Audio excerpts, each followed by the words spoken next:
This was originally posted on Shy City Sports by Jordan Sigler, and it was last updated this morning at 8 a.m.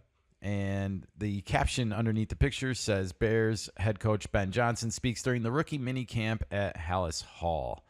And I want to preface that I think this all happened like a few days ago, like May 21st, May 20th, somewhere around then. It happened when this mini camp was going on for the rookies. Caleb Williams was there throwing passes and working on the offense, off-season OTAs. Let's get into the article, shall we, Nika? The first paragraph starts, the intensity of new head coach Ben Johnson was one of the main takeaways from the Chicago Bears practice session on Wednesday. The workout was the first that was open to the media for voluntary minicamp at OTAs this spring. One of the bigger talking points was Johnson yelling at Cole Kmet when the veteran tight end lined up incorrectly. And I did hear about this on social media. Like, he lit into him, and, a lot of the Chicago media personalities were talking about how much they liked it. And, we haven't had a coach like this since Ditka. Rah, rah, rah. I like Ben Johnson's energy, okay? I don't think he's, like, over the top like Ditka is. So I think we should just give him some time. Reservations. Yeah, maybe. Maybe he'll have gray hair by the end of the season. You never know. At the age of 38. You never know. Yeah, he's got an uphill battle ahead of him as head coach of the Chicago Bears, who haven't made the playoffs in, 14, 15 seasons now? It's been so many I lost count. All right. However, Johnson got on the case of second-year quarterback Caleb Williams. Ooh, a little in-your-face action for QB number 1 over here. Bring him down to the earth. All right. This says, Ben Johnson's got on Caleb Williams. Per Adam Hogue of CHGO, Johnson got on Williams after the number 1 pick in the 2024 draft made his best pass of the day. How do you make your best pass of the day and get yelled at, Nika?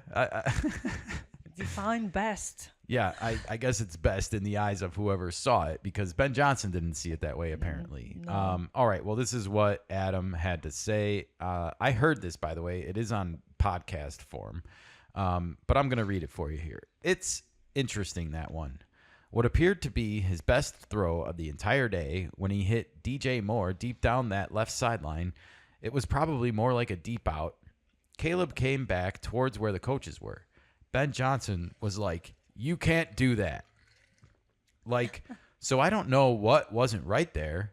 But again, it gets back to the accountability thing. I like that. Like, even what appeared to be a great moment, Ben Johnson was still getting after him. So I think the thing of all, this stuff that matters as we're talking about this on May 21st, I just think it's that setting, that standard setting, that account level accountability.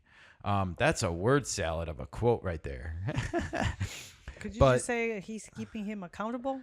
Yeah, and look, I understand the sentiment. Like, Sure. I appreciate, and I also enjoy the fact that Ben Johnson is setting the tone from day one. And he of course... he's the top dog.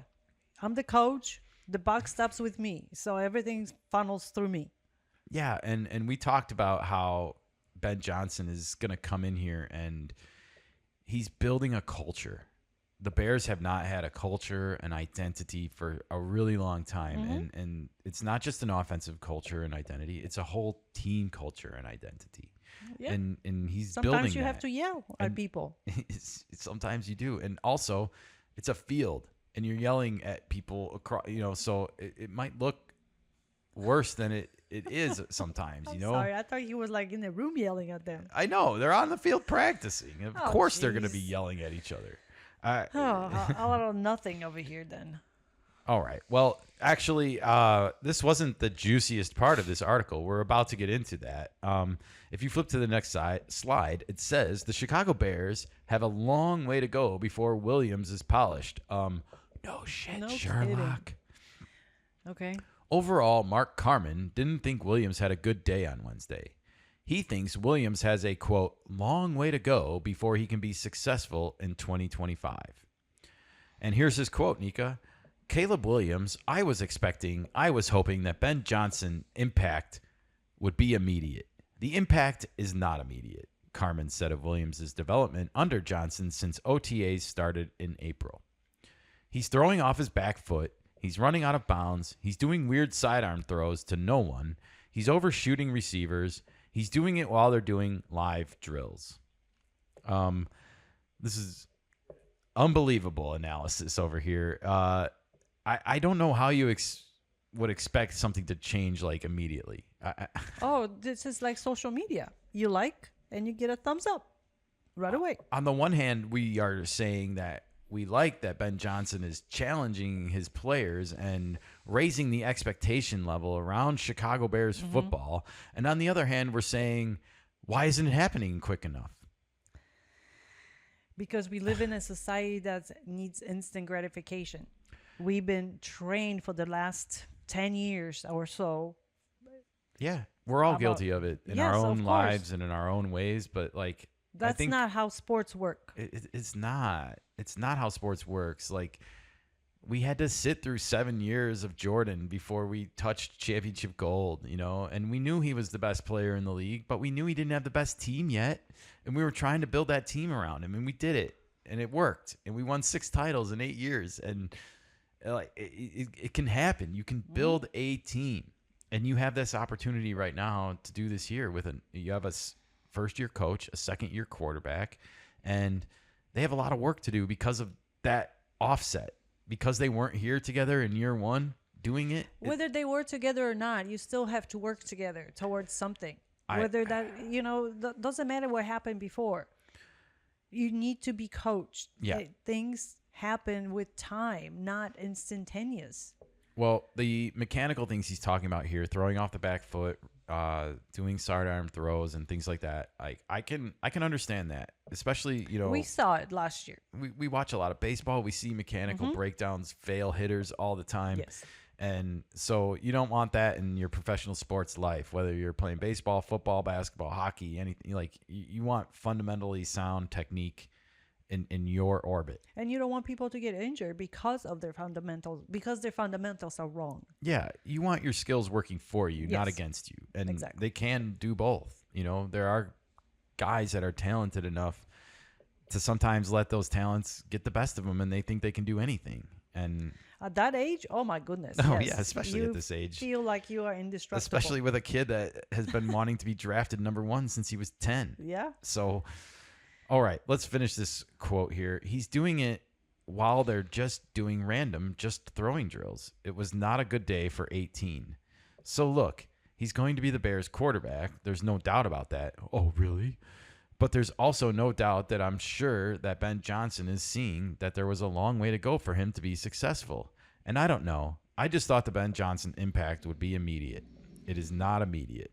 So he ends the sentence the same way he started it. He was expecting it to be immediate, and it's not immediate. And then he goes on and repeats himself. And it's like, dude, you need to just take a chill pill and stop paying attention to this for a few weeks, few months. Don't watch until training camp starts in July, honestly. Don't. Go watch Cubs baseball. They're hitting the shit out of the ball. Go watch that. Stop paying attention to Bears football. I'm telling you this right now for your mental health. You're way too close to it, and you're not even a part of the team. You're not seeing the bigger picture. You just want an instant gratification for you. For practice. Or for practice, yeah. Well, From practice when the team isn't even required to be there. maybe. It's funny how he says it's not a good day for number 18, but in the paragraph above, he's like, this started in April. And it's like, what has it been going on for 6 weeks, or was it just a bad day on one day? It's a little bit of it comes across the wrong way to me. And I didn't really appreciate a lot of the way the Chicago media is handling this whole Caleb Williams situation. They feel entitled to it. First, you have the offseason story with the draft last year and the Seth Wickersham book that's coming out, and you have all the media people demanding, like, we need to hear from Caleb Williams now. They wanted to answer a question that was 18 months old.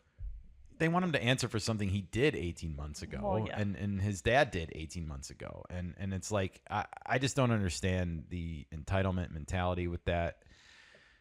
Aside from all that, it's the on-field stuff is going to be just as bad, And if Caleb struggles in week 1 under Ben, like, they're going to be calling for his head. and being like, gosh. well, maybe Tyson Bagent should play.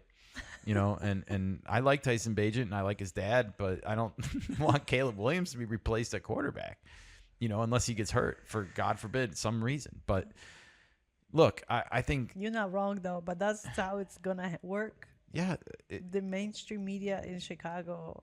and those are not easy games to play Of the course first couple not. weeks. We got Vikings at home and then Lions Yeah. on the road. And The it team could be is- ugly at The first, team guys. is going to be under microscope from the It moment is. they enter the field. Everything, whether Caleb's farts or Ben Johnson burps, everything will be covered. Those are some hella belches over there, Ben. you got Whatever. You got the biggest belches in the Chicago city. They're going to call it yelling, screaming. Yeah, they're gonna come after him for being too hard on the players, right? Oh, yeah, you're hurting After their they feelings. clamor for, we finally got someone yelling at the players again, then it's gonna be too much, and maybe we should back off. And look, we gotta take a step back here, guys. Like I just don't feel like the 80s or 90s was even covered this closely, and like analyzed this much. And I know we didn't have Joe Montana or Steve Young or Troy Aikman or any quarterbacks like that back in the day, but still, like the hounding, the shooting your phone at practice, like We didn't have phones in the 80s. they're micro analyzing. We've heard of micromanaging in the business world. This is micro analyzing. You're like looking to analyze things that aren't even really there, especially when you're talking about a guy yelling on a field. Every coach yells on a field. It's like part of your job description. Like, can you yell outside? Great, you're hired. Wow, you are in the wrong field then. I know.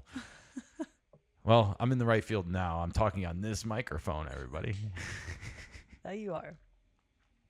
All right. Well, can you flip to the last slide paragraph Sure. here? It says Williams was unhappy with the coaching staff last year because they didn't coach him up. The good news from Carmen and Hoge is that Johnson is willing to tell Williams what he's doing at OTAs is wrong. Hopefully, Williams will start doing the right things when practices are open to the media later this month and during training camp. Oh, my gosh. What does that mean? Hopefully, he'll start doing the right thing. Like, He's being coached. you want him to have like flawless practices? Really? How does that work out for guys? What that practice like perfection and then go into the real game? Doesn't work out No, it doesn't. because everything goes out the door as soon as you step on the field. Yeah, You rely on your muscle memory, your mechanics. of course. And so I can understand the sentiment that they want to see better mechanics out of Caleb Williams. Sure. But like, can we start nitpicking this in September when the games actually start and not in May when there's like, I don't know, 1, 2, 3 months of practice before we see a live snap in a real game? There's over 3 months. I don't know.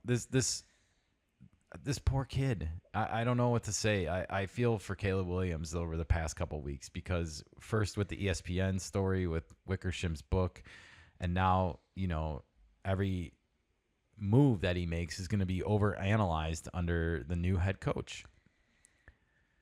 But he knew this when he signed up with the main, with a big market team. He did, but he Maybe also not to chose that the extent. Bears against his father's wishes, for these reasons in a way. Sure. But he knew he will be scrutinized on every single level. Yeah. But that doesn't make it right, and it doesn't make it easy on him for his even mental state. It doesn't. They're not wrong about his mechanics and No, that's needing to fix those. right. They're not wrong about that. I think saying that you expected him to be fixed immediately because Ben That's Johnson wrong. became the coach is wrong and Yeah. dumb, and you should blame yourself for feeling that way. And you didn't need to like waste thoughts talking about it on some podcast. I digress. I think we need to give Caleb Williams here some space. We need, he's like I said, a lot's happened in the last 2 weeks, and he's also got a lot on his plate right now. He needs to learn this offense. He's a year behind. He didn't have the Ben Johnson playbook last year. He has it now. We need them to be lockstep at the hip. Clicking together. Yeah, building a relationship. Yeah. We want them to become Belichick and Brady. We want them to become the next great pairing, when it comes to Andy Reid and Mahomes. Yeah. We want them to have this kind of a relationship. That doesn't happen overnight. It doesn't happen overnight. Give it some time. Give it a rest. Go take a break from Bears.